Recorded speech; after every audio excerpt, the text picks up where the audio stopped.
अस्सलाम वालेकुम students, welcome in my class. आज हम परसेंटेज चैप्टर का एक और टॉपिक डिस्कस करेंगे। इस टॉपिक में हम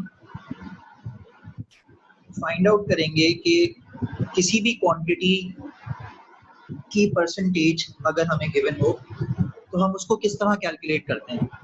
जैसे फॉर एग्जांपल, अगर हमें टोटल वैल्यू गिवन है और उस टोटल वैल्यू का हमें कुछ परसेंट फाइंड गिवन है, तो हम उसकी वैल्यू किस तरह से फाइंड आउट कर सकते हैं। तो उससे रिलेटेड एक वर्ड प्रॉब्लम हम डिस्कस करते हैं यहाँ पर। इस वर्ड प्रॉब्लम के अंदर हमें टोटल 40 स्टूडेंट्स एक क्लास के अंदर गिवन है। हमारी क्लास है, उसमें टोटल 40 स्टूडेंट्स मौजूद हैं। उन 40 स्टूडेंट्स ने एक टेस्ट अटेम्प्ट किया और उस टेस्ट के अंदर 75% स्टूडेंट्स ऐसे थे जिन्होंने मैथमेटिक्स का टेस्ट पास कर लिया। अब मुझे तो यहाँ पर परसेंटेज गिवन है, मुझे नंबर ऑफ स्टूडेंट्स अगर फाइंड आउट करने हैं तो हम किस तरह फाइंड आउट करेंगे। हम वही कॉन्सेप्ट जो हमने परसेंटेज ऑफ अ क्वांटिटी के अंदर सीखा था, हम उससे कैलकुलेट करेंगे। हमारे पास परसेंटेज गिवन है, हमें क्वांटिटी भी गिवन है, तो हम दोनों की हेल्प से हम ये फाइंड आउट करेंगे कि किस तरह से नंबर ऑफ स्टूडेंट्स जिन्होंने टेस्ट पास कर लिया।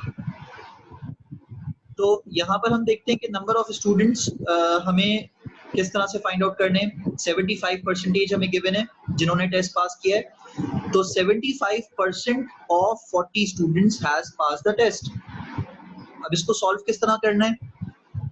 75% हमें गिवन है। सबसे पहले हमें ये पता होना चाहिए कि परसेंटेज साइन जब भी गिवन होता है तो हम उस परसेंटेज साइन को डिवाइडेड बाय 100 में कन्वर्ट कर सकते हैं। तो 75 divided by 100, whenever we have off with the percentage and a value, so we can convert that off with the multiplication sign.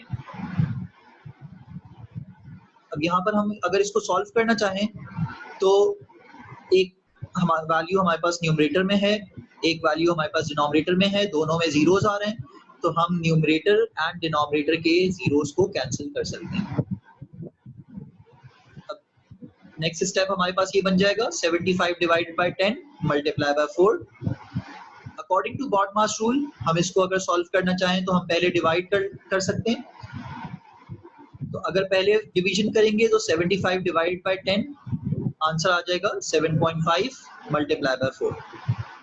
7.5 को मल्टीप्लाई बाय 4 करेंगे तो वैल्यू हमारे पास आ जाएगी 30 स्टूडेंट्स। तो ये आंसर हमने फाइंड आउट किया परसेंटेज ऑफ अ क्वांटिटी के कॉन्सेप्ट से। अब हमें ये पता चल गया कि 30 स्टूडेंट्स ने वो टेस्ट पास कर लिया था। अगर हमें अब फाइंड आउट करना है कि कितने स्टूडेंट्स ने वो टेस्ट फेल किया था, जो इस क्वेश्चन का फाइनल पार्ट है, calculate the number of students who failed the test.